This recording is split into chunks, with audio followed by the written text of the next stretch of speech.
Mesdames et messieurs, cet après-midi, nous allons considérer ensemble le sujet « Jésus est le Messie ».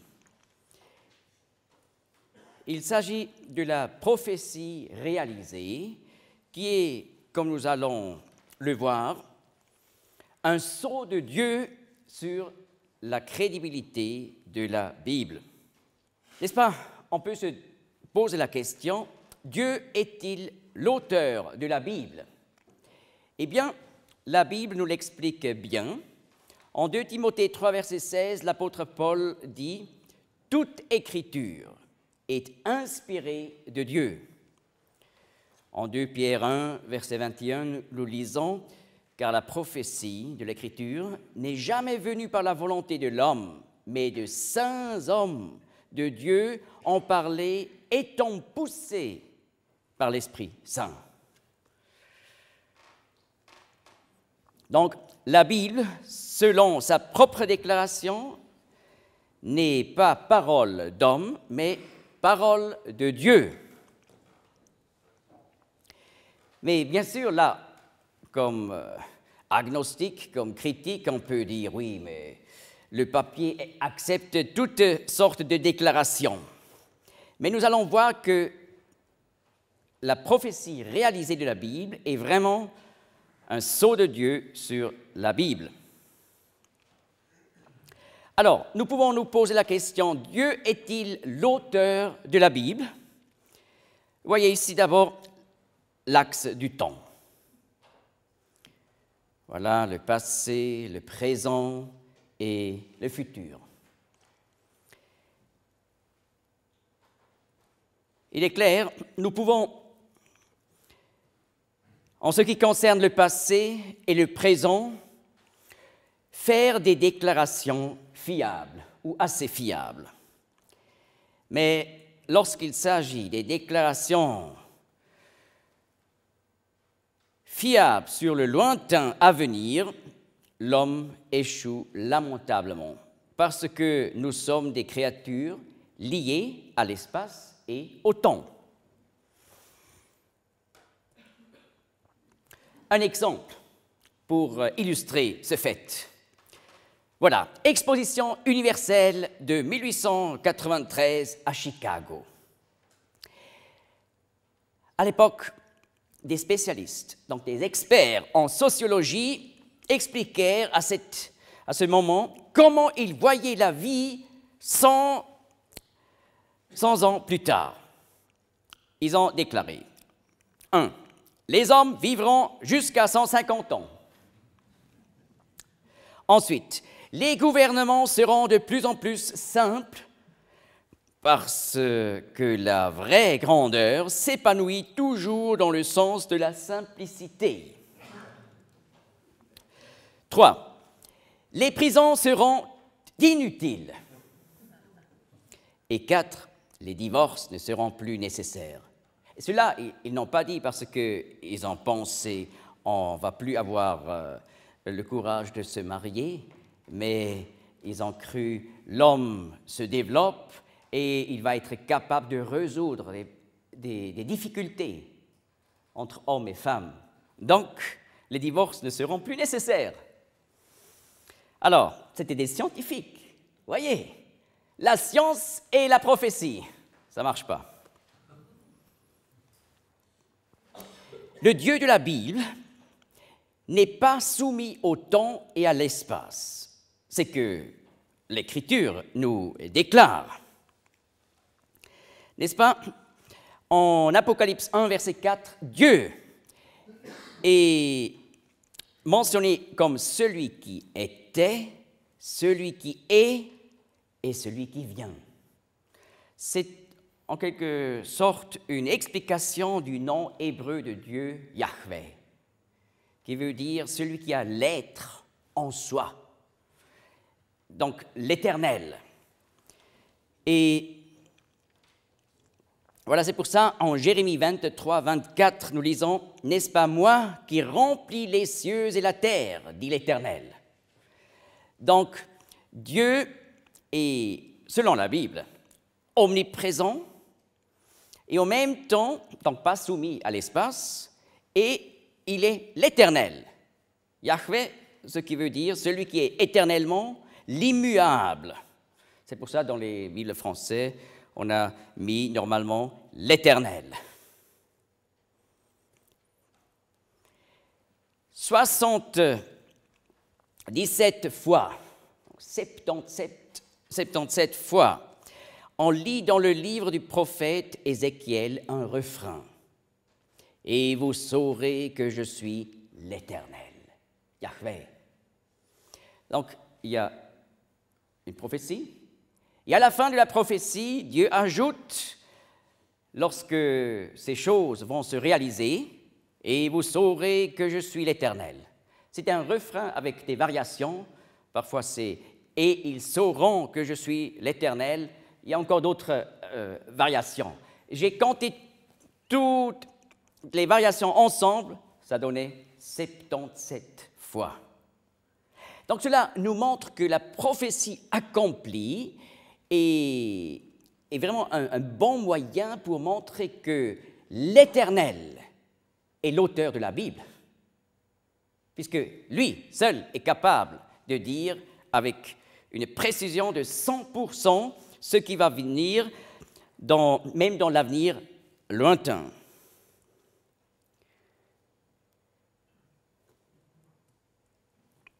Ésaïe 41, 23. Déclarez les choses qui vont arriver dans la suite, et nous saurons que vous êtes des dieux. Ce verset s'adresse aux autres religions, des peuples autour du peuple d'Israël qui connaissaient l'Éternel, Yahweh, le Dieu d'Abraham, d'Isaac et de Jacob. Alors, voilà une sollicitation aux autres religions. Montrez-nous la vraie prophétie. Et cela va être la preuve que vraiment Dieu est derrière vos religions. Et on peut dire que la Bible est le seul livre au monde qui est capable de faire des déclarations absolument fiables et détaillées sur l'avenir. Et cela, on ne trouve pas chez les autres religions, comme dans le bouddhisme, l'islam, l'hindouisme, le taoïsme, etc. Et non plus dans la science moderne, comme nous venons de voir.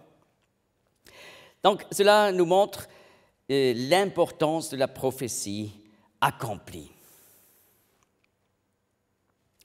D'ailleurs, dans les religions en dehors de la Bible, du judaïsme et du christianisme, eh bien, là, on voit l'essai de faire des prophéties.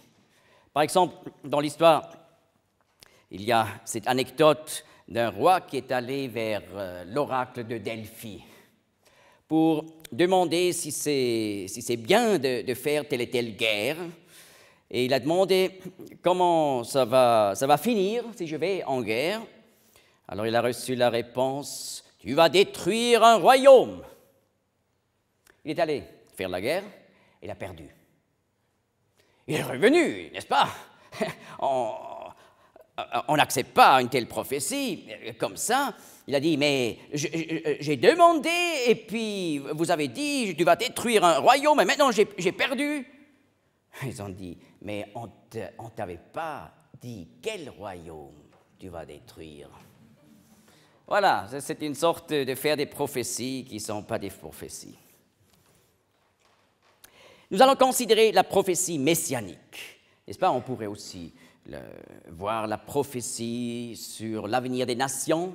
Par exemple, seulement dans le livre de Daniel, j'ai compté plus de 200 prophéties accomplies sur Babylone, Perse, Grèce, Rome, etc. On pourrait s'occuper des prophéties accomplies dans notre époque. Alors, on trouve en rapport avec le retour des Juifs depuis 1882 jusqu'à aujourd'hui, plus de 160 prophéties accomplies. Mais nous allons considérer cet après-midi la prophétie messianique. Jésus-Christ, par sa venue il y a 2000 ans, a accompli plus de 300 prophéties de l'Ancien Testament concernant le Messie. Le terme « le Messie » veut dire « le Sauveur promis » dans l'Ancien Testament, pour Israël et pour tous les peuples du monde. N'est-ce pas? L'Ancien Testament a été écrit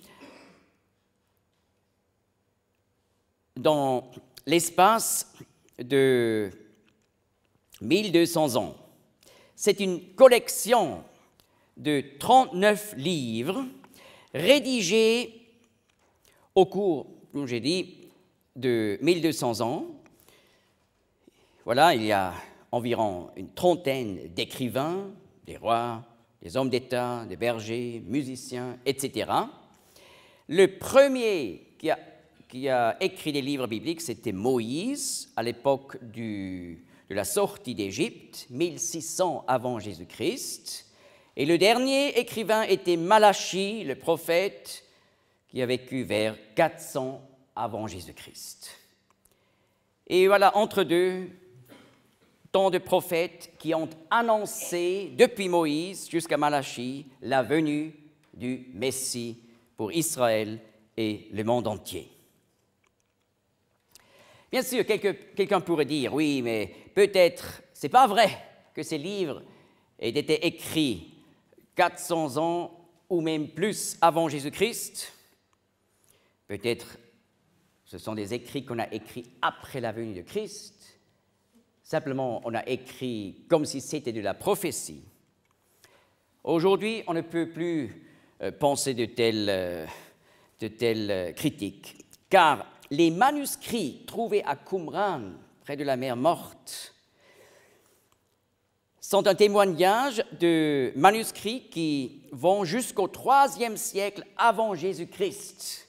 Voilà, des textes bibliques, donc déjà des copies. Et avec ça, on peut absolument prouver, puisque c'est un témoignage en vue de l'ensemble de l'Ancien Testament. L'Ancien Testament était achevé bien avant la naissance de Jésus-Christ.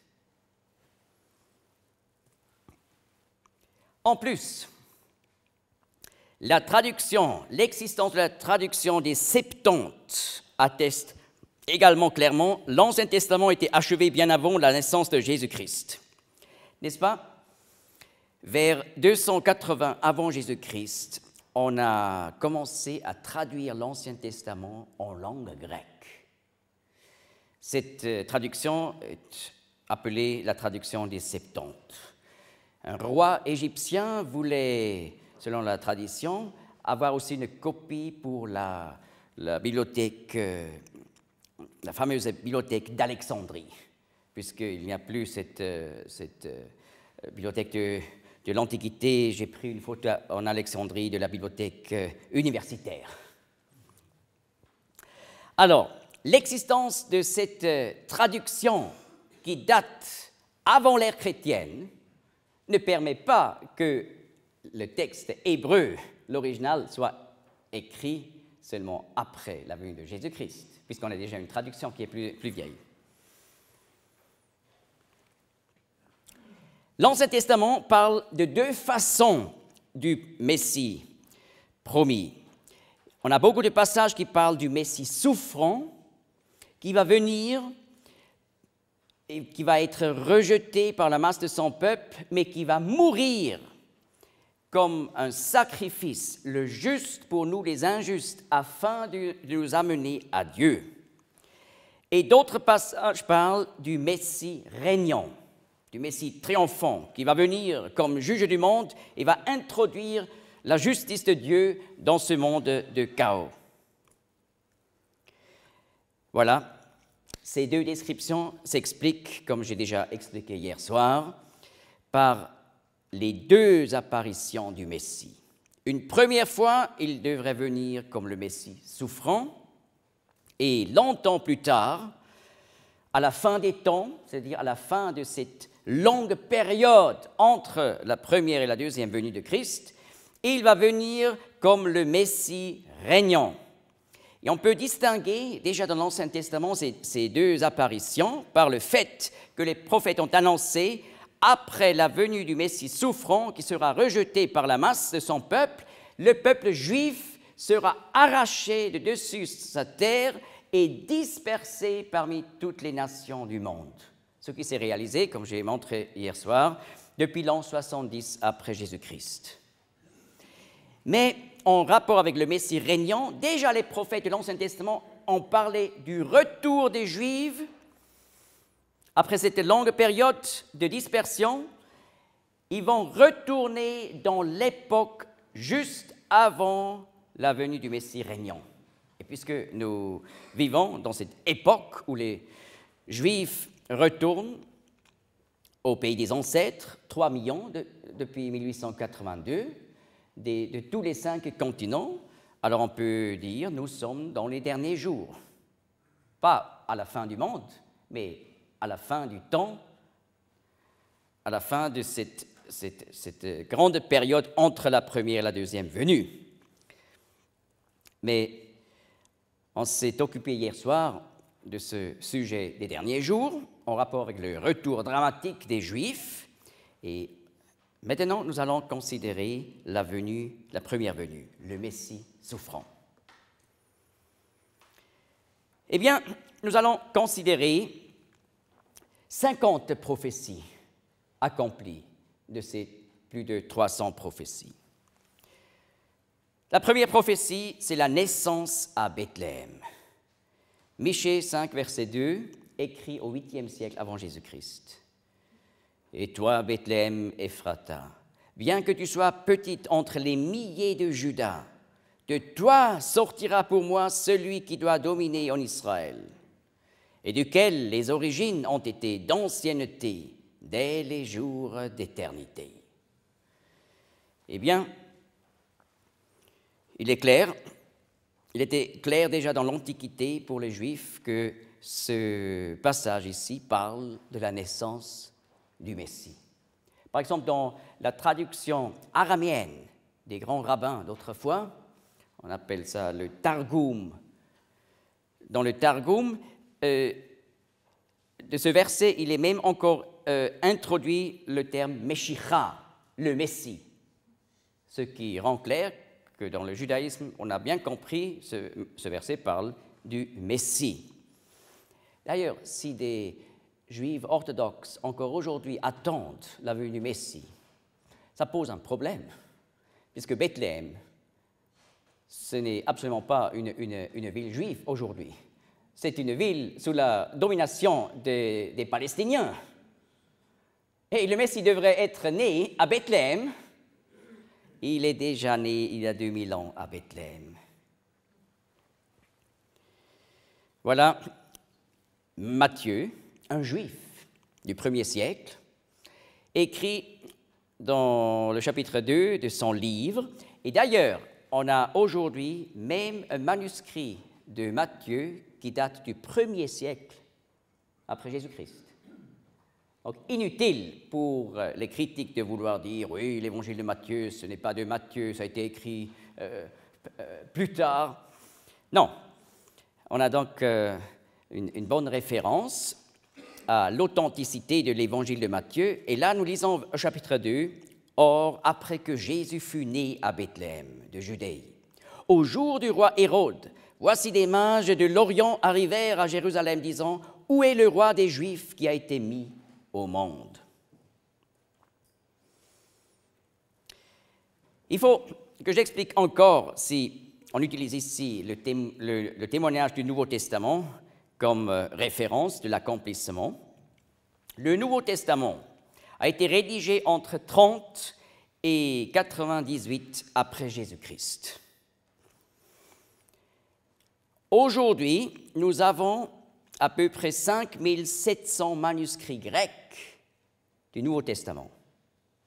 C'est un chiffre fantastique, parce que pour des auteurs de l'Antiquité, des auteurs romains et grecs, c'est bien d'avoir, disons, une dizaine de manuscrits d'un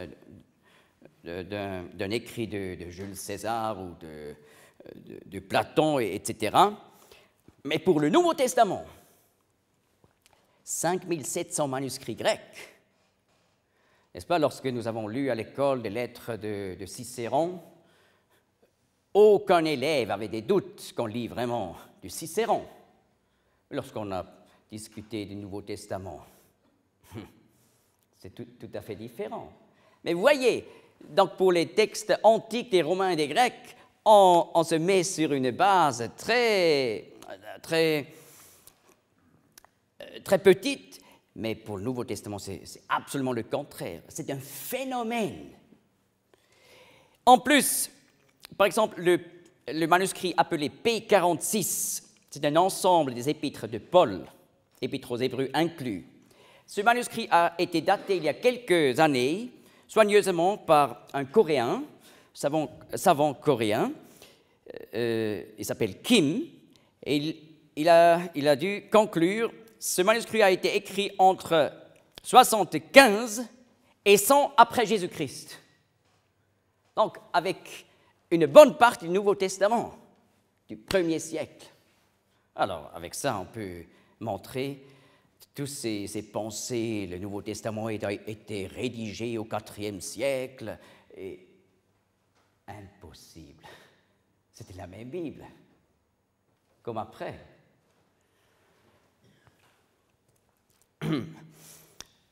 En plus, il faut considérer ce fait-là.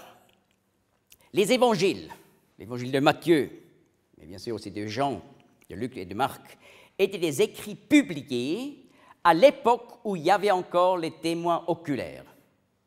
Ennemis et amis, n'est-ce pas, les deux. Mais en général, des écrits publiés, c'est quelque chose de dangereux pour une religion ou pour une croyance.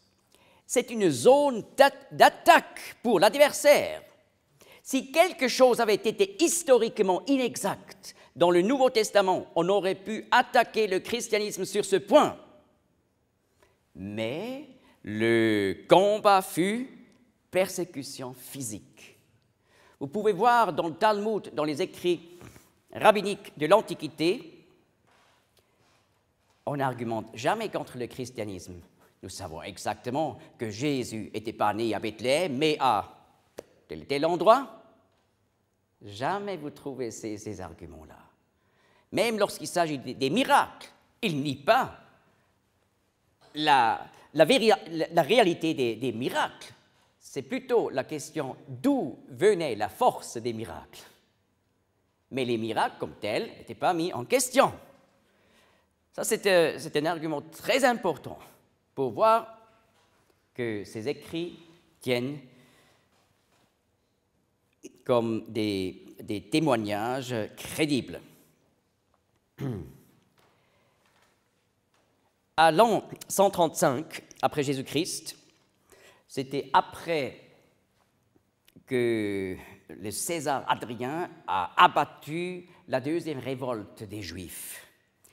Alors, le César de Rome, pour offenser les Juifs messianiques, il a profané le lieu de naissance de Christ en y construisant un temple pour Adonis. D'ailleurs, à Jérusalem, là où il y avait le lieu très saint du temple juif, là il a mis un temple pour Jupiter, pour offenser tout le peuple juif, aussi les Juifs non messianiques,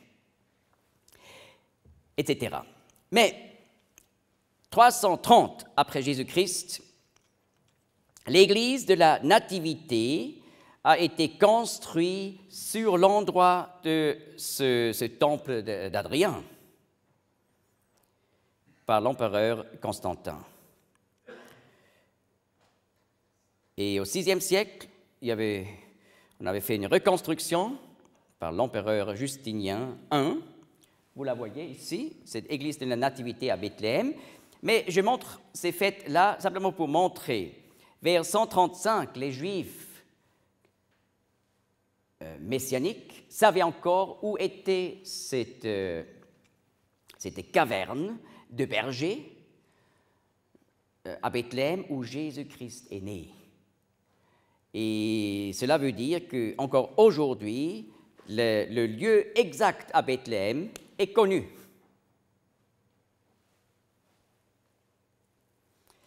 Deuxième prophétie, fils du roi David. En Jérémie 23, verset 5, nous lisons « Voici les jours viennent, dit l'Éternel, et je susciterai à David un germe juste. Il régnera en roi et prospérera, et exercera le jugement et la justice dans le pays. Eh bien, ici, il est question du Messie régnant. Mais puisque le Messie souffrant, le Messie régnant, c'est la même personne, il est clair que le Messie devrait être, en tout cas, un descendant du roi David. Eh bien, en Luc 3, nous trouvons encore la généalogie de Marie, qui passe de son père en arrière jusqu'au roi de David. Donc Marie était donc une petite fille de David. En Matthieu 1, on trouve la généalogie de Joseph, qui remonte aussi finalement vers David, mais c'est la ligne royale par Salomon. Mais Marie est descendue par un frère de Salomon, par Nathan, aussi un fils de David. Et voilà, puisque Joseph a marié Marie, par ce fait, Jésus-Christ étant un fils de David, dans le sens biologique, par Marie, il a reçu légalement le droit à la généalogie royale de Joseph, et cela lui transmet donc le droit d'être roi sur le trône de David.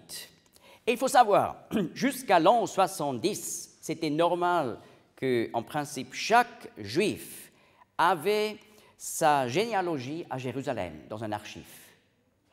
Donc en général, chacun pouvait exactement prouver, sans faire un test DNA, de quelle ligne il était, de quelle tribu, de quelle famille, etc.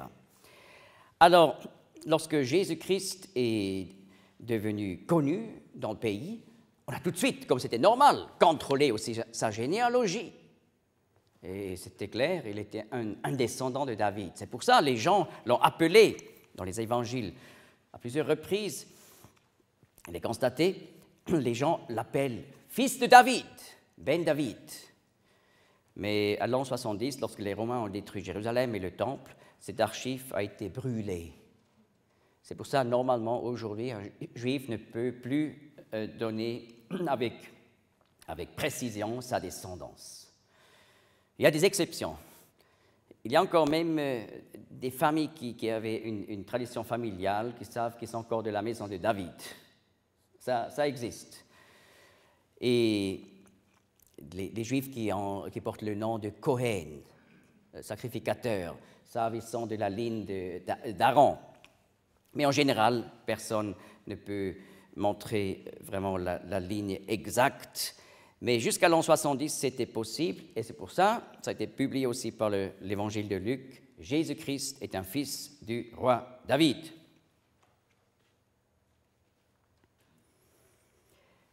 Trois, son précurseur. Voilà, en Malachie 3, verset 1, on entend la voix du Messie. « Voici, j'envoie mon messager, et il préparera le chemin devant moi. » En Isaïe 40, verset 3, « La voix de celui qui crie dans le désert, préparez le chemin de l'Éternel. » Eh bien, l'apparition de Jean le baptiseur fit sensation en Israël, il y a 2000 ans. Elle mit tout le peuple d'Israël en mouvement. Et nous avons un témoignage, pas seulement de la Bible, en Matthieu 3, Marc 1, Luc 3, Jean 1, mais aussi extra-biblique par Joseph Flave dans son livre « Antiquité judaïque ». Il parle de Jean le baptiseur. Et Joseph Flave, c'était un juif, un historien juif du 1er siècle, qui était d'ailleurs sacrificateur à Jérusalem à l'époque. Et voilà, il dit que tout le peuple d'Israël a été bouleversé par cet homme. Et c'était Jean baptiseur qui a introduit et annoncé Jésus-Christ comme le Messie promis. 4. Début au lac de Génézareth. En Ésaïe 9, verset 1er, nous lisons « Toutefois, l'obscurité ne sera pas selon que la détresse fut sur la terre, quand au commencement il pesa légèrement sur le pays de Zaboulon et le pays de Nephtali. Et plus tard, s'appesantit sur elle, etc. Chemin de la mer, au-delà du Jourdain, Galilée des nations, le peuple qui marchait dans les ténèbres a vu une grande lumière. Ceux qui habitaient dans le pays de l'ombre de la mort, la lumière a resplendi sur eux. Ce passage parle du Messie qui va faire luire sa lumière, d'abord dans cette région méprise au nord, dans la Galilée. Et effectivement, Matthieu 4 nous le montre, Jésus-Christ a commencé à déclarer la bonne nouvelle, non pas à Jérusalem, capitale des Juifs, ou dans un autre endroit en Judée, mais justement au nord mépris. Et il a commencé à prêcher depuis Capernaum, au nord du lac de Génézareth. Eh bien, c'était en fait une surprise, n'est-ce pas? Humainement parlé, on s'attend plutôt que le Messie va venir et se révéler à Jérusalem. Non, il a commencé là, vers le lac de Génézareth, à Capernaum, qui se trouve dans le territoire de la tribu de Naphtali. N'est-ce pas? Le pays de Zaboulon et le pays de Naphtali. Nazareth se trouve dans le territoire de Zaboulon, et Zaboulon veut dire en fait habitation. C'est là où Jésus-Christ a habité pendant la plus grande période de sa vie. Et Naphtali veut dire mon combat. C'est là où Jésus-Christ a commencé son service public de 3 ans. Un combat. Prophétie 5, bonne nouvelle. Ésaïe 61, verset 1er. Le Messie parle par le prophète. L'Esprit du Seigneur, l'Éternel, est sur moi, parce que l'Éternel m'a oint pour apporter de bonnes nouvelles aux débonnaires. Il m'a envoyé pour panser ceux qui ont le cœur brisé, pour proclamer aux captifs la liberté et aux prisonniers l'ouverture de la prison. Donc le Messie devait apporter un message de consolation. Voyez ici la synagogue de Capernaum, dont les fondements, en pierre noire, datent du 1er siècle. C'est la synagogue mentionnée dans le Nouveau Testament où Jésus-Christ a prêché. C'est là où il a commencé à Capernaum à apporter ce message de consolation. Et d'ailleurs, Capernaum, en hébreu, Kfar Nahum, veut dire le village de la consolation.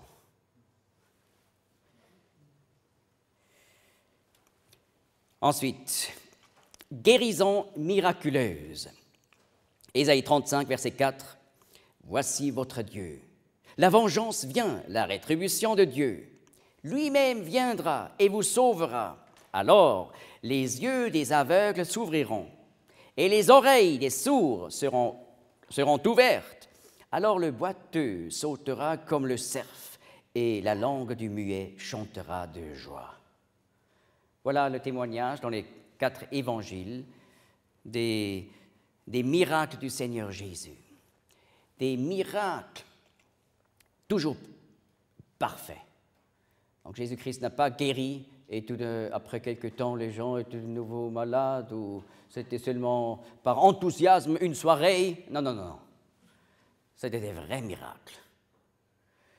Et dans le Talmud, traité Sanhédrin, 43, page 1, alors c'est avoué que Jésus-Christ a commis des miracles.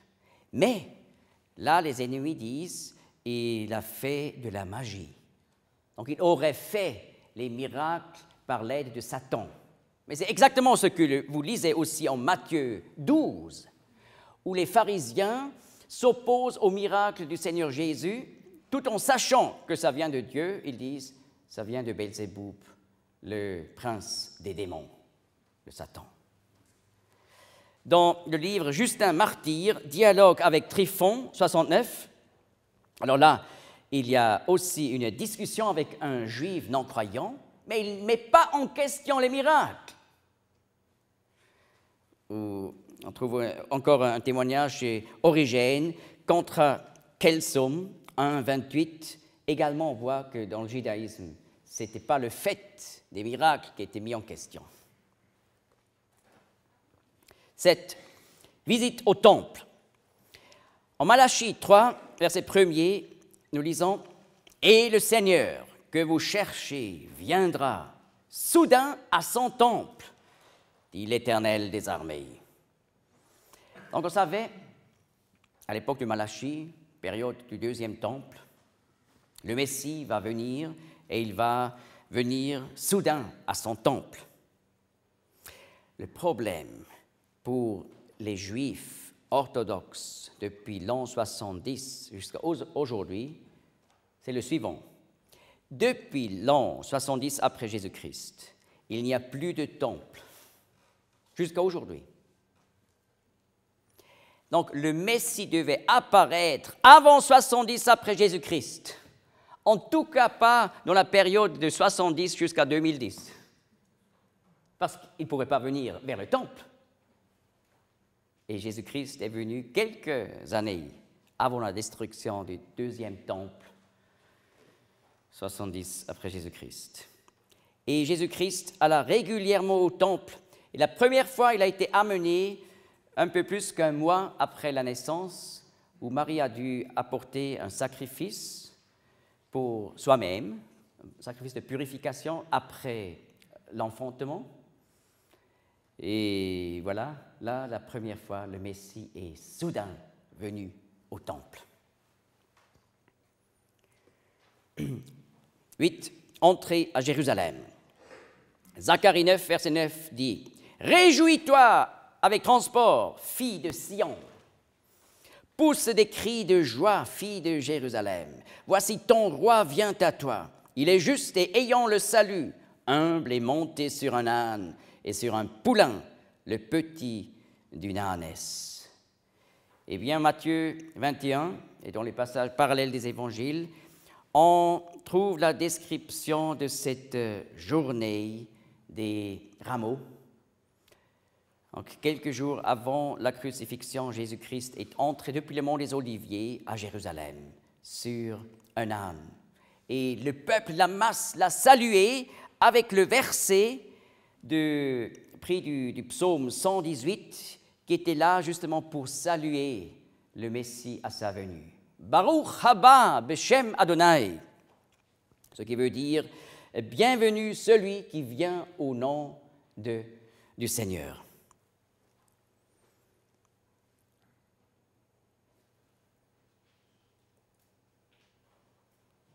Neuf, le moment exact. Cette entrée à Jérusalem ne pouvait pas avoir lieu n'importe quand. En Daniel 9, 25, nous lisons « Et sache et comprends. Depuis la sortie de la parole pour rétablir et rebâtir Jérusalem, jusqu'au Messie, le Prince, il y a 7 semaines d'années et 62 semaines d'années. » Je dois expliquer. À l'époque de Daniel 9, Jérusalem était une ruine, 6e siècle avant Jésus-Christ. Et là, le prophète doit apprendre, depuis la sortie d'un décret pour pouvoir rétablir Jérusalem, on peut commencer à calculer les jours. Jusqu'au Messie, qui va venir comme prince. D'ailleurs, Jésus-Christ est seulement venu une fois dans sa vie comme un prince. C'était lorsqu'il est entré sur l'âne à Jérusalem.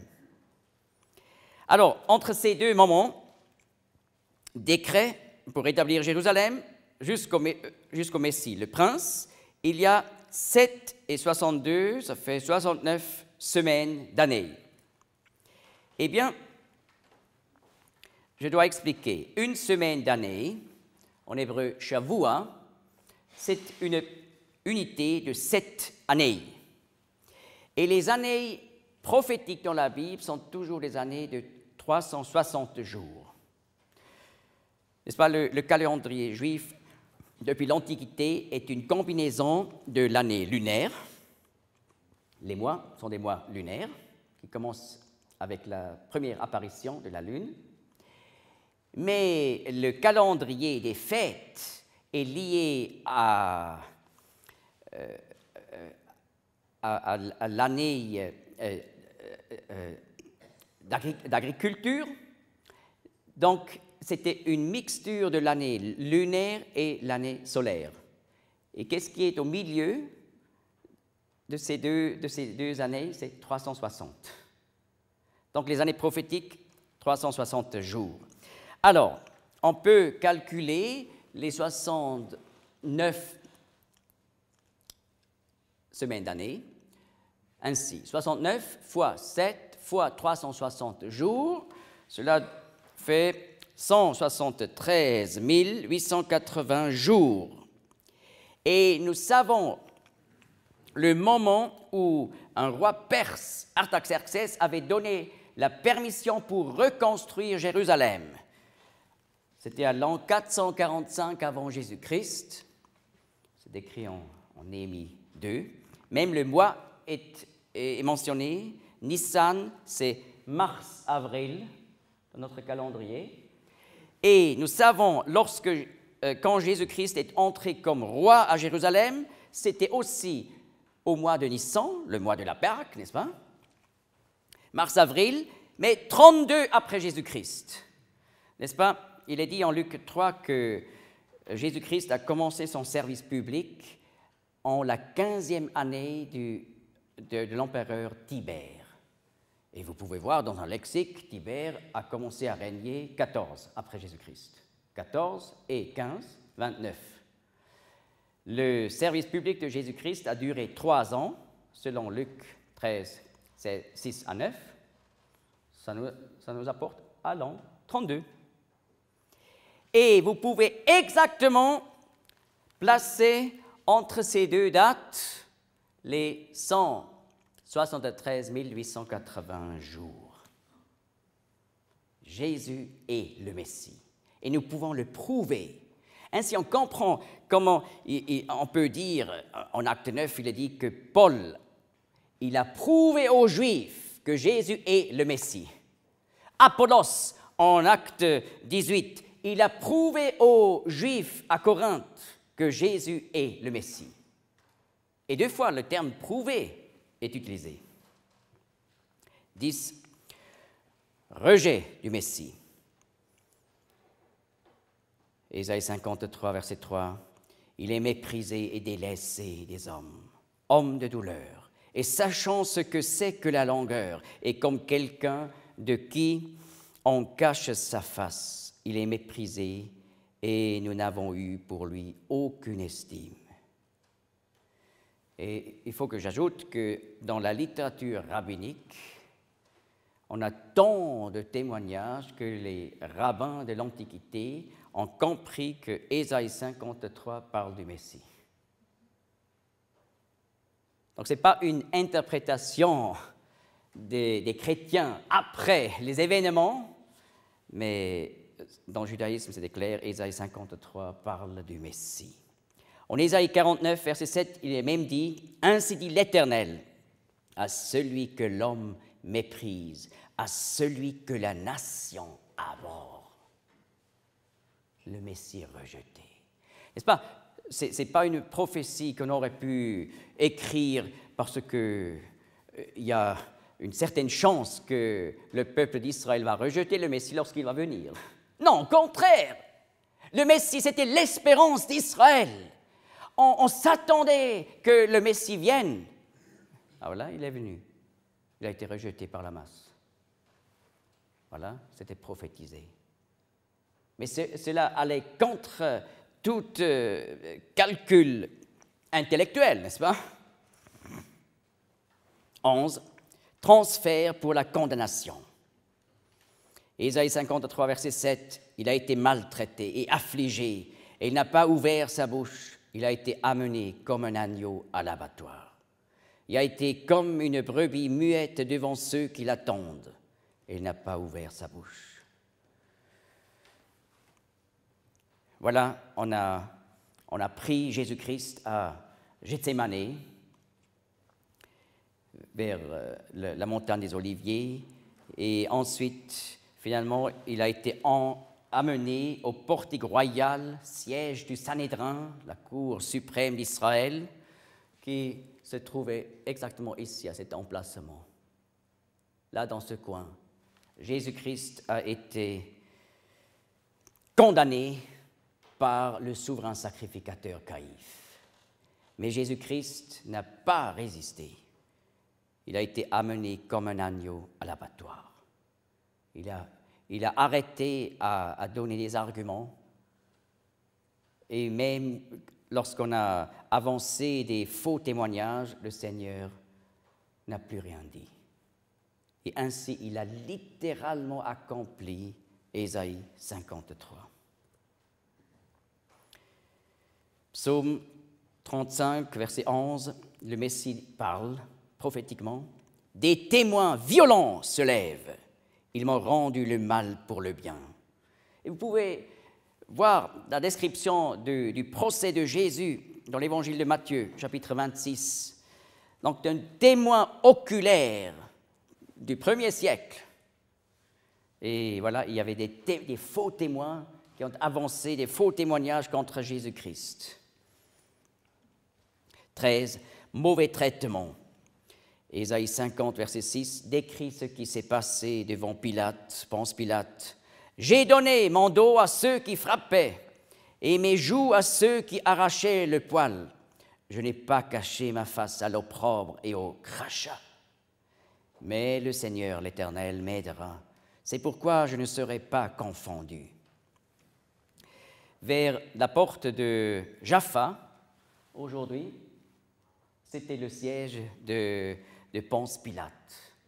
Et là, Jésus-Christ a été traité de cette façon. Après que la Cour suprême des Juifs, qui n'avait plus le droit pour tuer un criminel, ils ont envoyé Jésus-Christ aux Romains pour qu'il soit crucifié par eux. Ésaïe 52, 14. Comme beaucoup ont été stupéfaits en te voyant, tellement son visage était défait, plus que celui d'aucun homme, et sa forme plus que celle d'aucun fils d'homme. Cela décrit exactement le traitement des Romains. Et dans détail, c'est expliqué en Matthieu 27, Marc 14, Luc 23, Jean 19. Et l'apparence de Jésus-Christ n'était plus humaine.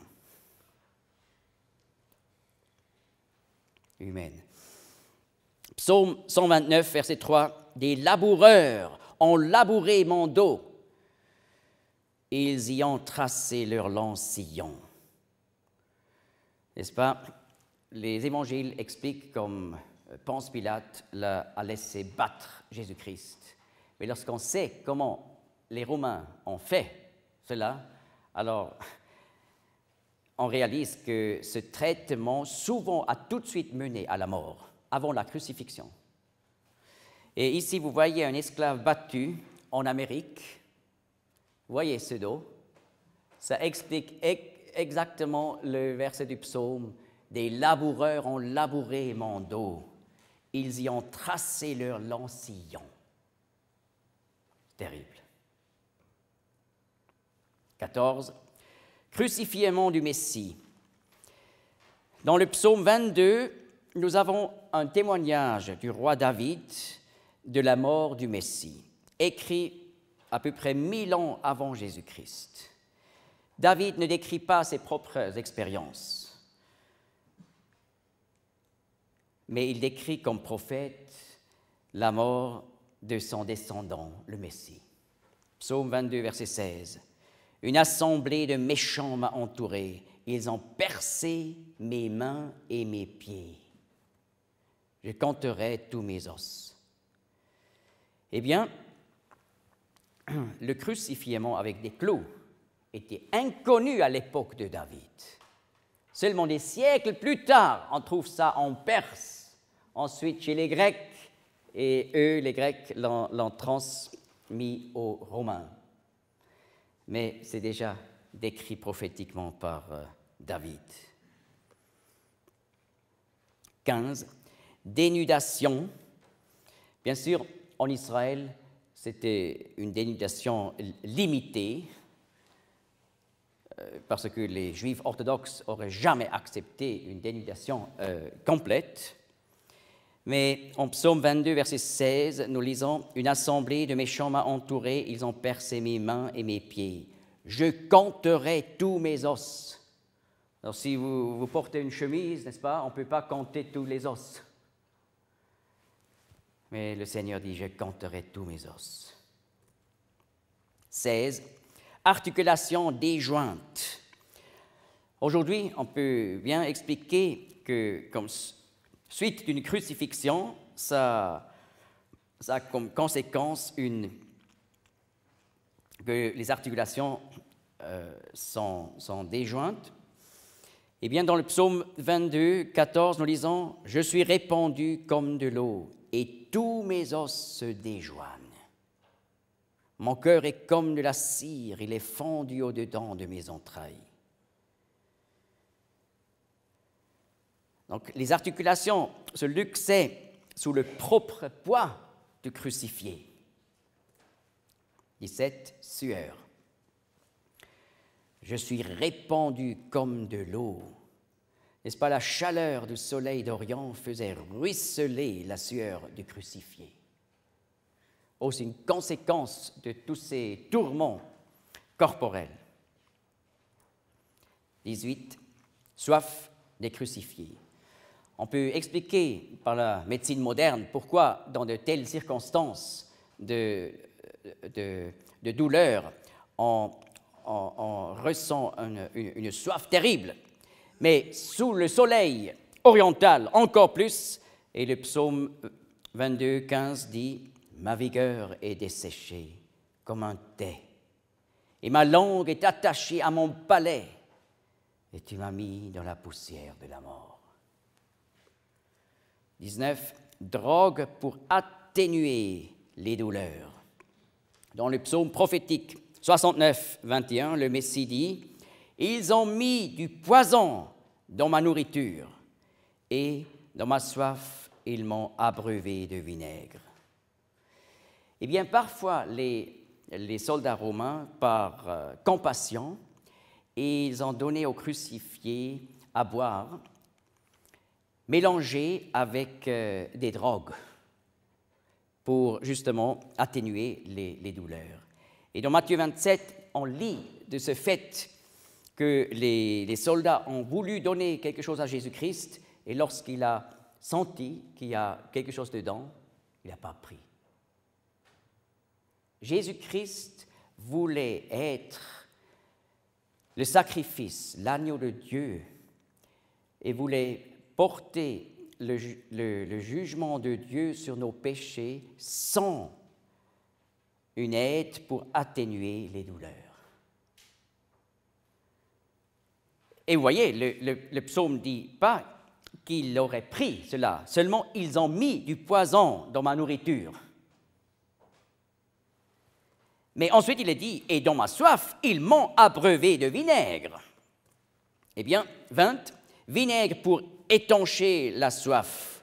Et voilà, les évangiles en témoignent que lorsque les soldats ont donné du vinaigre, donc mélangé avec l'eau, c'était le boisson préféré par les soldats, je ne peux pas comprendre, mais oui, parce que ça aide beaucoup contre la soif. Lorsqu'ils ont donné simplement du vinaigre, sans la drogue, Jésus-Christ a pris. Et dans ma soif, ils m'ont abreuvé de vinaigre. Prophétie numéro 21. Aucun os rompu. Dans le psaume 34, verset 20, nous lisons « Il, l'Éternel, garde tous ses os, pas un d'eux n'est cassé. » Eh bien, parfois, par compassion, les Romains ont casser les ossements des pieds pour que le crucifié ne peut plus appuyer pour prendre de l'air. Et dans quelques minutes, 3 minutes environ, après, ils étaient morts, étouffés. Et parce que les crucifiés devaient être descendus des croix avant la soirée de la grande fête, eh bien, Ponce Pilate a permis qu'on tue les crucifiés avant de la mort qui aurait été la conséquence de la crucifixion. Et ils ont cassé les pieds des 2 criminels qui étaient crucifiés avec Jésus-Christ. Et lorsqu'ils sont venus vers Jésus-Christ, au milieu, il était déjà mort. Alors ils n'ont pas cassé les ossements. Et ainsi le psaume 34, verset 20, s'est accompli. 22. Mort dans les 30 années. Dans le psaume 102, verset 24, nous trouvons une prière prophétique du Messie. « Mon Dieu, ne m'enlève pas à la moitié de mes jours. » N'est-ce pas? Moïse, dans le psaume 90, verset 10, explique « Les jours de nos années montent à 70 ans. » Leur orgueil encore est peine et vanité, car notre vie s'en va bientôt et nous nous envolons. Eh bien, ce terme, la moitié de mes jours, veut dire donc la moitié environ de ces 70 ans qu'on pouvait atteindre comme juif, selon le psaume 90. Eh bien, Jésus-Christ est mort lorsqu'il avait l'âge de 33 ans. Donc, au milieu de la vie d'un juif pieux. 23. Mort en sacrifice à Jérusalem. Nous lisons en Genèse 22, où Dieu a donné l'ordre à Abraham, à donner son fils Isaac comme sacrifice. Verset 22. Au verset 2, Dieu dit « Va-t'en au pays de Morija, et là offre-le en holocauste sur une des montagnes que je te dirai. » Le pays de Morija. N'est-ce pas, le mont Morija, j'ai expliqué ce matin, est la même chose dans l'Ancien Testament comme le mont Sion. C'est le mont du Temple. Et voilà, sur la pente sud de ce mont Morija, se situait la ville de Jérusalem ou de Salem, déjà depuis le 3e millénaire avant Jésus-Christ, donc à l'époque d'Abraham. Donc, le pays du Morija, c'était donc le pays autour de la ville de Salem qui se trouvait sur le dos du mont Morija. Et puisque le mont Morija, c'était la colline connue, Dieu dit « Va-t'en au pays de Morija », mais pas pour offrir Isaac sur le mont Morija, mais Dieu ajoute « Et là, offre-le en holocauste sur une des montagnes que je te dirai. » Mais bien sûr, Isaac était épargné parce que Isaac était un homme pécheur comme nous, et un pécheur ne peut pas être un sacrifice pour un pécheur. Il fallait le sacrifice du Messie qui serait complètement juste et parfait. C'est pour ça qu'il était épargné. Mais nous lisons en Genèse 22, verset 14, « Et Abraham, après que son fils a été épargné, et Abraham appela le nom de ce lieu-là Yahvé Yir'eh en hébreu. Yahvé Yir'eh, comme on dit aujourd'hui, en la montagne de l'Éternel, il sera pourvu. Adonai Yir'eh ou Jéhovah Yir'eh veut dire en hébreu l'Éternel pourvoira. Mais quoi? Lisez dans le contexte. Déjà avant, lorsque Abraham avec son fils est allé vers cet endroit, Isaac demande le bois, le feu? Où est le sacrifice? Et Abraham dit, Dieu pourvoira le sacrifice. Donc, le terme pourvoir dans ce contexte est la providence de Dieu en vue d'un sacrifice. Et alors, Abraham a donné un nouveau nom à cette colline près du mont Moriah. L'Éternel pourvoira. Et Moïse ajoute, comme on dit aujourd'hui, en la montagne de l'Éternel, il sera pourvu. Donc on pouvait savoir que le sacrifice du Messie aura lieu près de la montagne de Moriah, sur une des collines là. Eh bien, dans la rétrospective, nous pouvons dire, oui, le rocher de Golgotha, sur lequel Jésus-Christ a été crucifié par les Romains, devant les portes de Jérusalem à l'époque, se trouvait exactement sur la colline sud-ouest de la vieille ville d'aujourd'hui, donc une colline juste à côté du mont du Temple. Et voilà l'accomplissement parfait. 24. Meurtre du Messie. Nous avons déjà lu en Daniel 9, les semaines de Daniel, et nous avons vu comme, effectivement, en mars-avril, 32 après Jésus-Christ, le Messie a dû venir comme prince. Mais le texte en Daniel 9 continue et ajoute, « Et le Messie sera retranché et n'aura rien. » 5 jours après sa venue à Jérusalem sur l'âne, lorsqu'il était salué par la foule comme Messie, prince, la foule devant Ponce Pilate a changé d'idée. Crucifiez-le, crucifiez-le. Et Jésus-Christ a accompli aussi cette prophétie. Le Messie sera retranché et n'aura rien. 25. Pas de règne et de paix et n'aura rien. Il est remarquable lorsque vous parlez avec des Juifs orthodoxes concernant le Messie, vous allez voir qu'un argument principal pour dire Jésus n'était pas le Messie, c'est l'argument suivant. Si Jésus était le Messie, on aurait depuis 2000 ans la paix sur la terre.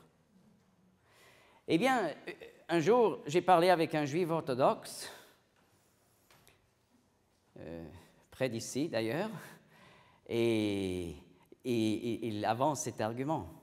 Et puis je dis, mais il faut voir ce que la parole, le Tanakh, dans un testament dit, et puis j'ai lu Daniel 9, je lui ai cité Daniel 9, Hamashiach Yikaret, ve'ein lo. Le Messie sera retranché et n'aura rien. Alors j'ai pu expliquer, si on avait la paix depuis 2000 ans, Jésus n'était pas le Messie. 26. Destruction de Jérusalem. Le texte dans Daniel 9 continue.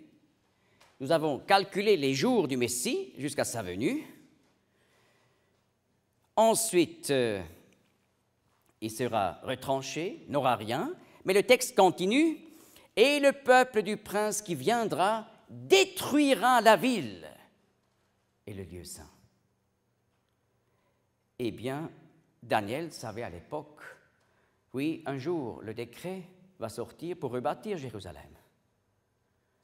Ensuite, on peut calculer les jours jusqu'à ce que le Messie vienne. Mais lorsqu'il sera venu comme prince, il sera retranché, n'aura rien, et après de nouveau la destruction de la ville de Jérusalem. Et voilà, en 70 après Jésus-Christ, les Romains détruisirent Jérusalem. Et vous pouvez voir dans les commentaires juifs du Moyen-Âge, vous trouvez l'explication que ce verset parle de la destruction de Jérusalem à l'an 70. Donc, il faut accepter que le Messie soit venu juste avant la destruction de la ville de Jérusalem à l'an 70, n'est-ce pas? Tiens, mais comment on peut supporter ne pas croire en Jésus comme le Messie tout en maintenir l'Ancien Testament et la parole de Dieu, eh bien, souvent, je suis confronté avec cette question, mais qu'est-ce que les Juifs orthodoxes disent en rapport avec les semaines de Daniel? C'est tellement évident. Alors là, je cite un des plus grands rabbins du judaïsme des 2000 ans passés. C'est Moshe ben Maimon. Et au XIIe siècle, il a écrit une lettre, je la possède, n'attends pas l'original. Et là, il écrit à une communauté de Juifs à Yémen qui avait un problème avec un faux messie à l'époque. Et il écrit dans cette lettre, Ikeret Hateman, lettre au Yémen, il parle de cette prophétie en disant « Daniel nous a révélé la science des chiffres, de l'avenir. Mais cette prophétie est sombre pour nous. On ne peut pas comprendre. C'est pour ça les savants, donc les rabbins du passé, ont dit il ne faut pas calculer ces jours-là pour ne pas donner occasion de chute à quelqu'un dans le peuple juif lorsqu'il verrait que ces jours sont découlés et le Messie n'est pas venu. C'est pour ça qu'ils ont prié que celui qui ferait quand même le calcul, que son calcul sera détruit et son âme soit brisée. Nous avons fait le calcul. Vous allez encore bien? Oui? Ça va bien pour moi? Et il est aussi clair, oui, ces temps sont découlés exactement lorsque Jésus-Christ est venu comme prince. C'est vraiment fermer les yeux pour ne pas voir les fêtes. Mais ce n'est pas seulement là où on trouve ce phénomène, on le trouve aussi chez nous. N'est-ce pas, quand on pense aux athées qui disent il n'y a pas de Dieu, mais comment ils peuvent expliquer l'origine de la DNA, qui est vraiment la signature du Créateur que nous portons dans chaque cellule? Impossible d'expliquer l'apparition de la DNA par des processus naturels en chimie. Impossible. Impossible. Et chacun doit avouer, oui,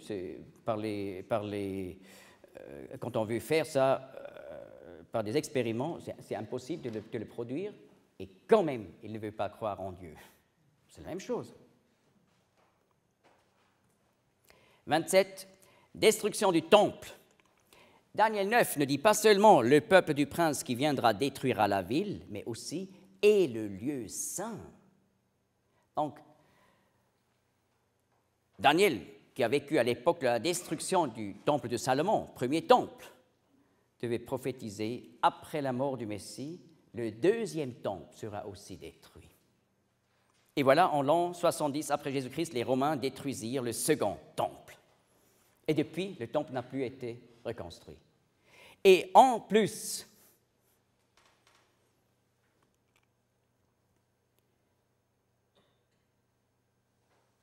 les Romains, d'abord, voulaient épargner le temple. Et dans la crise de la guerre, un soldat a quand même commencé à brûler le temple. Et ça a fini par la destruction totale. 28. Les Romains arrivent. Deutéronome 28, 49. Moïse décrit les conséquences du rejet du Messie.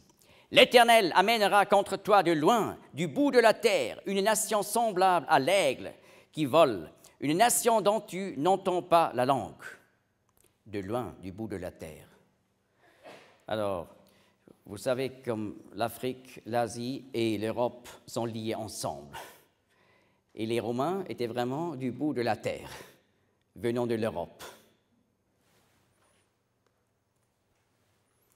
29. Comme l'aigle, une nation semblable à l'aigle qui vole. Ce qui a caractérisé l'armée romaine, c'était l'aigle. Voilà la description chez Joseph Flave, témoin oculaire, qui écrit dans La guerre des Juifs, livre 5, dans cette invasion du territoire ennemi. Titus faisaient marcher en tête les contingents des rois et toutes les troupes alliées, après eux des pionniers et des arpenteurs pour dresser le camp. Ensuite, les bagages des chefs avec les soldats d'infanterie préposés à leur garde. Ils suivaient en personne entourés des soldats d'élite et des gardes armés de lance. Derrière lui, la cavalerie de la Légion, celle-ci précédait les machines qu'accompagnaient les tribuns avec leurs soldats d'élite et les commandants de cohorte. Ensuite marchaient les enseignes entourant l'aigle, précédés des trompettes que suivait l'armée rangée par file de 6 hommes. Il décrit l'arrivée de l'armée romaine à Jérusalem. 30. Latin. Une nation dont tu n'entends pas la langue. Eh bien, à l'orient de l'Empire romain, la langue utilisée était le grec et non le latin. Et voilà, l'armée est venue de loin, parlant latin. 31. Brutalité extrême. Une nation au visage dur, qui n'a pas égard au vieillard et n'a pas pitié de l'enfant. Lisons Joseph Flave qui décrit la guerre de Jérusalem. Tandis que le temple brûlait, les soldats ravirent tout le butin qu'ils trouvèrent et massacrèrent en foule ceux qui furent surpris. Sans pitié pour l'âge, sans respect pour ceux qui en étaient dignes, enfants et vieillards, laïcs et prêtres, étaient également mis à mort. La guerre enveloppait tout le monde, les suppliant avec les combattants. Famine. Elle mangera le fruit de tes bêtes et le fruit de ta terre, jusqu'à ce que tu sois détruit, car elle ne te laissera de reste, ni froment, ni mou, ni huile, ni portée de ton gros bétail, ni accroissement de ton menu bétail, jusqu'à ce qu'elle t'ait fait périr. Joseph Flave écrit « Beaucoup étaient venus de tout le pays à la fête des Azimes, quand la guerre les enveloppa soudain. Ainsi, l'espace étroit où ils étaient confinés produisit d'abord une maladie pestilentielle et aggrava peu de temps après la famine. 33. Peste. Et il fera retourner sur toi tous les maux de l'Égypte dont tu as peur, et ils s'attacheront à toi. » Eh bien, nous avons déjà lu comme Joseph Flave parle de la maladie pestilentielle lors de cette guerre. 34. Cannibalisme. Et dans le siège et dans la détresse dont ton ennemi t'enserrera, tu mangeras le fruit de ton ventre, la chair de tes fils et de tes filles, que l'Éternel ton Dieu t'aura donné. D'ailleurs, ce texte, dans toutes les synagogues du monde, on n'a pas le droit de le lire à haute voix, parce qu'on sait chaque mot, c'est terriblement accompli. Et voilà, c'était aussi le cas, ce cannibalisme pendant cette guerre, comme Joseph Flave le décrit. 35. Siège dans tout le pays. Deutéronome 28, 52. Et elle t'assiégera dans toutes tes portes, jusqu'à ce que s'écroulent dans tout ton pays des hautes et fortes murailles, en lesquelles tu te confiais. Et elle t'assiégera dans toutes tes portes, dans tout ton pays que l'Éternel, ton Dieu, t'a donné. Cassius Dio, un écrivain romain, nous raconte que dans les 2 guerres des Romains contre les Juifs, autour de 70 et 135, les Romains détruisirent 985 villes et 50 places fortes en Israël.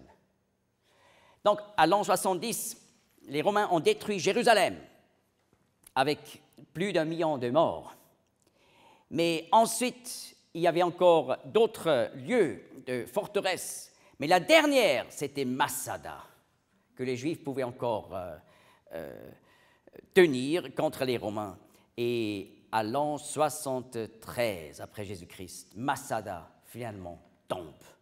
Cette forteresse au sud de la mer Morte. C'était la dernière. Alors vous comprenez, lorsque avec des toujours de nouveau avec des groupes de l'étranger. Quand je vais à Masada, je lis là sur place ce passage de Deutéronome 28, parce que c'était vraiment la dernière. Dans toutes tes portes, dans tout ton pays que l'Éternel ton Dieu t'a donné. 36. Retour en Égypte. Et l'Éternel te fera retourner en Égypte sur des navires par le chemin dont je t'ai dit, tu ne le reverras plus. Et là, vous vous vendrez à vos ennemis pour être serviteurs et servantes, et il n'y aura pas d'acheteurs. D'innombrables survivants de la guerre des Juifs ont été chargés sur des bateaux et transportés vers les marchés d'esclaves en Égypte. N'est-ce pas? L'Égypte, l'Afrique du Nord faisait partie de l'Empire romain à l'époque. 37. Esclaves sans valeur.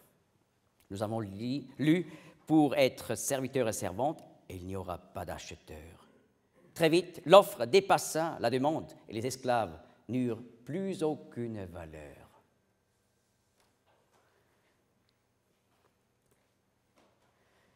38. Dispersion mondiale. Et vous serez arrachés de dessus la terre où tu vas entrer pour la posséder. Et l'Éternel te dispersera parmi tous les peuples, d'un bout de la terre jusqu'à l'autre bout de la terre. Et voilà, en un processus qui dura des siècles, les Juifs furent dispersés littéralement parmi tous les 5 continents du monde. 39. Persécution continuelle. Et parmi ces nations, tu n'auras pas de tranquillité, et il n'y aura pas de repos pour la plante de ton pied. Tout le temps, les Juifs étaient persécutés. 40. Mort et extermination. Et l'Éternel te donnera là un cœur tremblant, et des yeux languissants, et une âme défaillante. Voilà la porte de la mort, entrée du camp de concentration de Birkenau.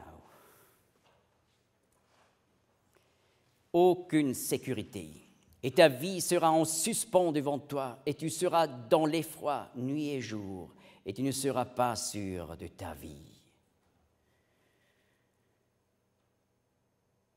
Voilà une représentation de la véracité de ce verset comme sculpture victime juive du fascisme dans le cimetière juif de Berlin-Centre. C'est vraiment touchant. 42. Peur et désespoir. Le matin, tu diras, qui donnera le soir? Et le soir, tu diras, qui donnera le matin? C'était l'atmosphère dans les ghettos et dans les camps de concentration. Mais pas seulement là, à travers tous les siècles, comme nous allons encore voir. 43. Terreur et horreur, à cause de l'effroi de ton cœur, dont tu seras effrayé, et à cause des choses que tu verras de tes yeux. 44. Moquerie et dérision. Jérémie 29, 18. Et je les poursuivrai avec l'épée, avec la famine et avec la peste, et je les livrerai pour être chassés çà et là par tous les royaumes de la terre, à l'exécration et à la désolation et au sifflement et à l'opprobre dans toutes les nations où je les chasserai, parce que, dit l'Éternel, ils n'ont point écouté mes paroles. Et il ne faut pas illustrer ce qui s'est passé, ce qui concerne moquerie et dérision des Juifs. Il ne faut pas répéter ces phrases. Voilà l'accomplissement des points 38 à 44 par un aperçu des persécutions, donc les plus importantes. 70, guerre des Juifs, plus d'1 million de morts, comme j'ai déjà expliqué. 115 à 17, Chypre, Égypte, Cyrène, Israël, Mésopotamie, des centaines de milliers de morts parmi les Juifs. 40 000 chassés de Chypre. 132 à 135, là, lors de la deuxième guerre des Romains contre les Juifs, 530 000 morts et à peu près encore 1 demi-million de morts. Par les suites, la famine et la pestilence. D'ailleurs, dans les années 170 et 135, plus d'1 million de Juifs a pris la fuite pour aller à Babylone, hors du territoire des Romains. 415, Alexandrie, 100 000 Juifs vandalisés et chassés. 499, terrible persécution en Perse. 581, à Babylone et en Perse, persécution des Juifs. 632, la période de Mohamed, expulsion des Juifs d'Arabie. 640, de nouveau, expulsion des Juifs d'Arabie. 721, expulsion d'Arabie. 873, persécution dans l'Empire byzantin. 930, persécution dans l'Empire byzantin. 1015 à Caire, 12 000 Juifs tués. 1033 à Fès, au Maroc, plus de 6 000 Juifs tués. 1066 à Grenade, plus de 5 000 Juifs tués. 1096, donc en Allemagne, Rhénanie, 12 000 Juifs tués. 1099 à Jérusalem, massacre des Juifs. 1146 en Espagne, oppression des Juifs. 1150 en Tunisie, persécution massive. 1232 à Marrakech, massacre, persécution dans tout le Maroc. 1236 en France, 3000 Juifs tués. 1270 en Tunisie, de nouveau persécutions massives. 1290 en Angleterre, 370 000 Juifs étaient expulsés. 1298 en Franconie et en Bavière, donc Allemagne actuelle, 100 000 Juifs tués. 1306, expulsion des Juifs de France. 1348-49, c'était, n'est-ce pas, l'époque de la peste en Europe, qui a tué un tiers de la population européenne. Et là, les Européens ont dit, mais c'était les Juifs qui sont derrière, qui ont mis du poison dans les puits. Alors, 1 million de Juifs étaient tués à l'époque, en Europe. 1355 à Tolède, Espagne, 12 000 tués par la foule arabe. 1345 à 60, expulsion des Juifs de Hongrie. 1391 à 97, massacre des Juifs en Espagne. 1391 à Palma, 50 000 Juifs tués. 1420, extermination de la communauté juive à Toulouse. 1421 en Autriche, expulsion des Juifs. Et 1491 en Espagne, 160 000 Juifs expulsés. 1495 en Lituanie, expulsion des Juifs. Et 2 ans plus tard, en Sicile, Sardine, Portugal, expulsion des Juifs. 1502 en Rhodes, à Rhodes, oppression des Juifs. Et voilà, 1541 au royaume du Népal, expulsion. Et 1648 à 56, en Pologne, les Chmielniki massacrent, 100 000 assassinés. 1727 en Russie, expulsion. Dans le même siècle, 47, nouveau expulsion des Juifs de la Russie. 1750 à 1830, pendant toute cette période, dans l'Empire ottoman, sévères mesures anti-juives, beaucoup fuient en Perse et en Inde. 1785 en Libye, persécution sanglante, et 1864 à 80 en Maroc, 500 Juifs assassinés, et 1871 à 1921 en Russie, persécution massive dans de nombreuses villes. Là, on parle des pogroms, n'est-ce pas, avec le terme russe, pour dire persécution des Juifs. Et finalement, 1939 à 1945, en Europe, par les nazis, à peu près 6,5 millions Juifs assassinés. Ensuite, prophétie 45, le pays devient un désert. Lévitique 26, 32 décrit les conséquences du rejet du Messie. Et je désolerai, dit l'Éternel, le pays, et vos ennemis qui y habiteront en seront étonnés. et votre pays sera mis en désolation, et vos villes seront un désert. » Et effectivement, dès l'an 70 après Jésus-Christ, par un processus de plusieurs siècles, il y a eu une dévastation et dépeuplement du pays qui, autrefois, ruisselait de lait et de miel. 46, endurcissement. En Ésaïe 6, verset 9, nous lisons, « Et il dit, va et dis à ce peuple, en entendant, vous entendrez, et vous ne comprendrez pas. Et en voyant, vous verrez, et vous ne connaîtrez pas. Engraisse le cœur de ce peuple, et rend ses oreilles pesantes, et bouche ses yeux, de peur qu'il ne voie des yeux, et n'entende de ses oreilles, et ne comprenne de son cœur, et ne se convertisse, et qu'il ne soit guéri. » Et j'ai donné un exemple comme le grand rabbin Moshe Ben Maimon. Il dit, on ne comprend pas Daniel 9. Même qui sait exactement, si on calcule, on arrive à l'époque de Jésus-Christ. Et c'est un fait, à travers les siècles, 2e, 3e, 4e siècle, etc., il y avait toujours très peu de Juifs qui ont reconnu que Jésus est le Messie. Il y en avait toujours, mais très peu. Voilà cet endurcissement.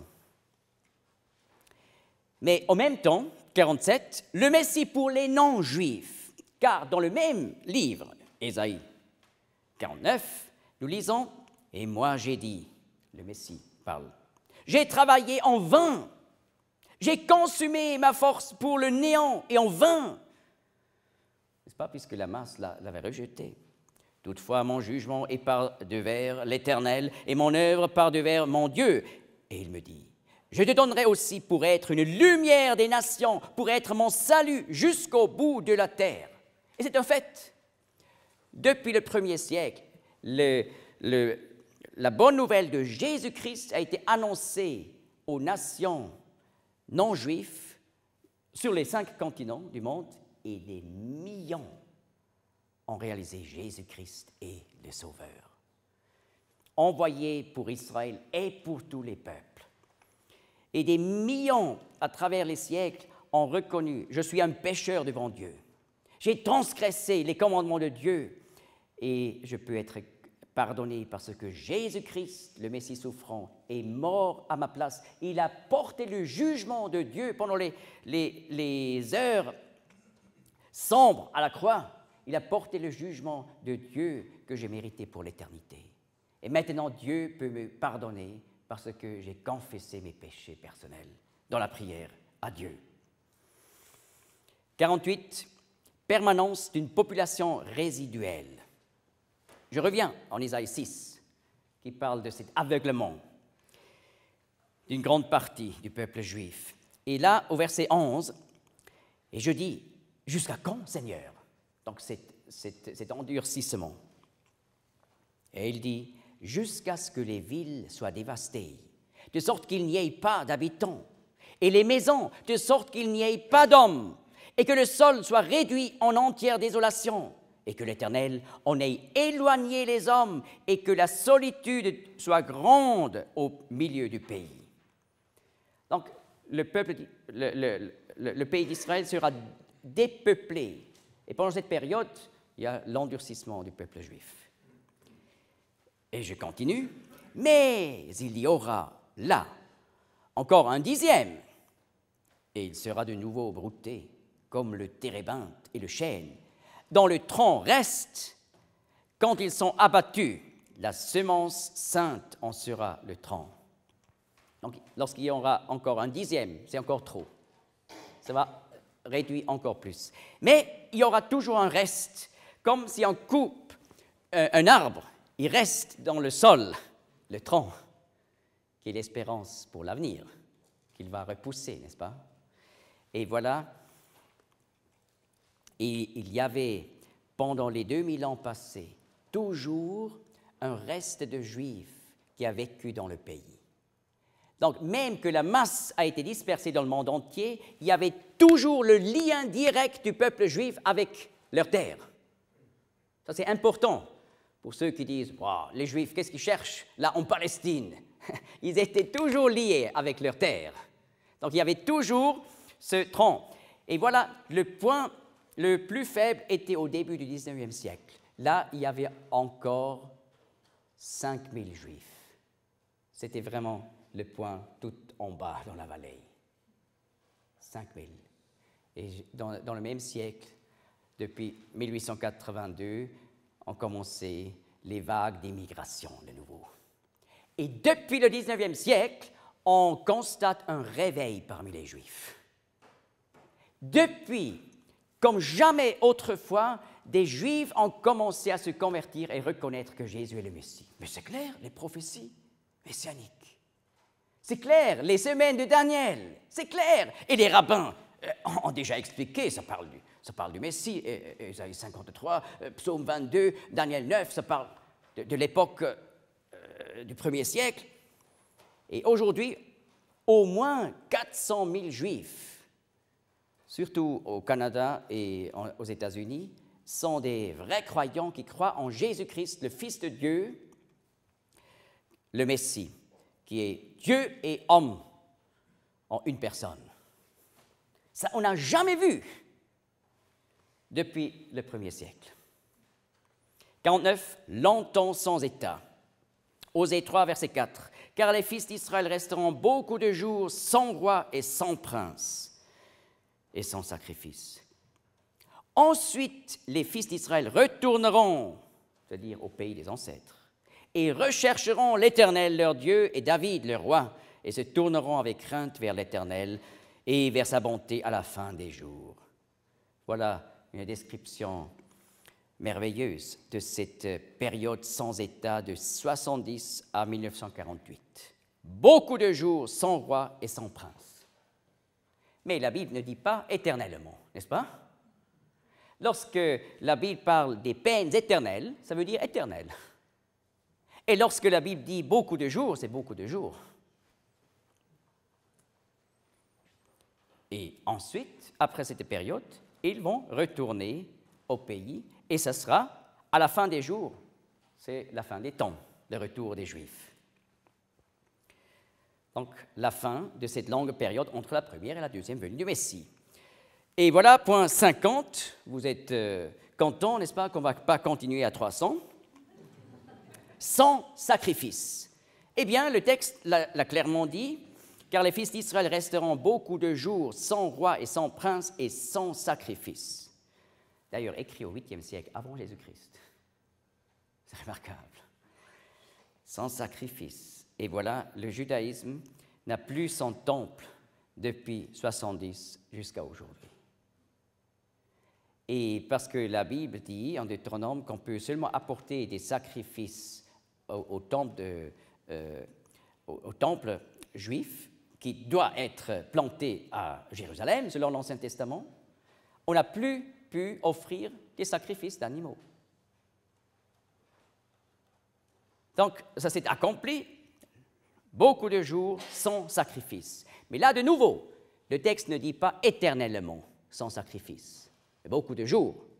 C'est pour ça qu'il y a des passages qui parlent du fait qu'un troisième temple va être reconstruit et les sacrifices en Israël vont revenir. Et on se prépare déjà maintenant pour ça.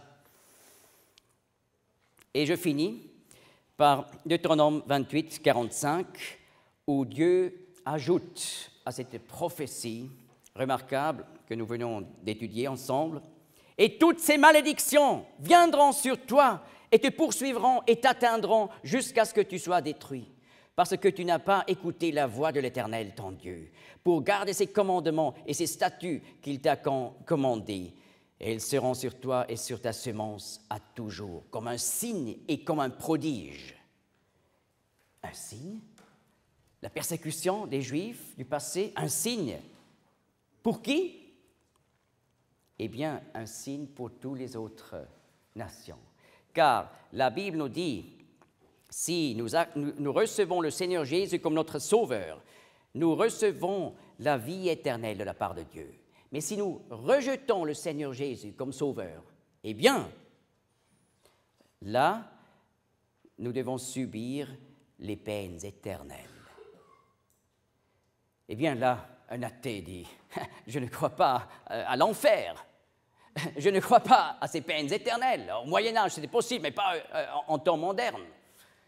Oui, personne de nous a déjà passé par la mort pour voir ce qui va venir après, n'est-ce pas? Mais nous sommes pas encore à l'au-delà, mais nous sommes ici. Et ici, nous pouvons voir si la parole de Dieu, de jugement, s'accomplit ou pas. Eh bien, le signe et prodige du peuple juif prouve, Dieu a dit, si le Messie sera rejeté par Israël, il y aura une catastrophe nationale, et Dieu a décrit en détail, et c'est un fait, qui ne peut pas être contesté.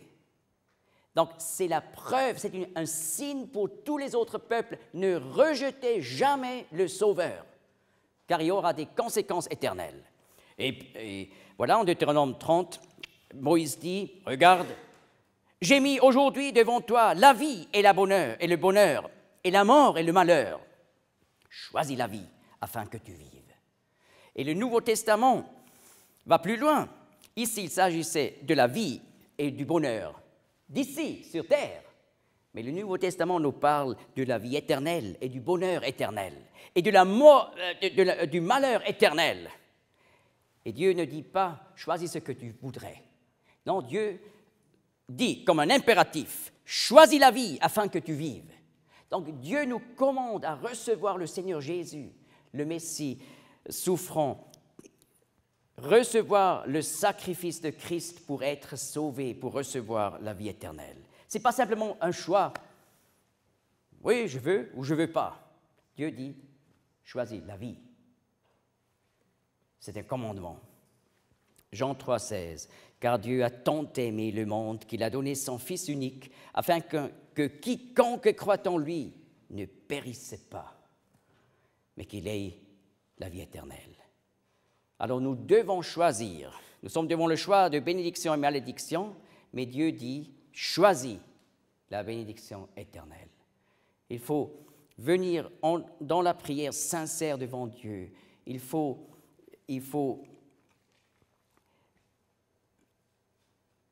avouer devant Dieu tout ce que nous savons encore de péché et de transgression dans notre vie.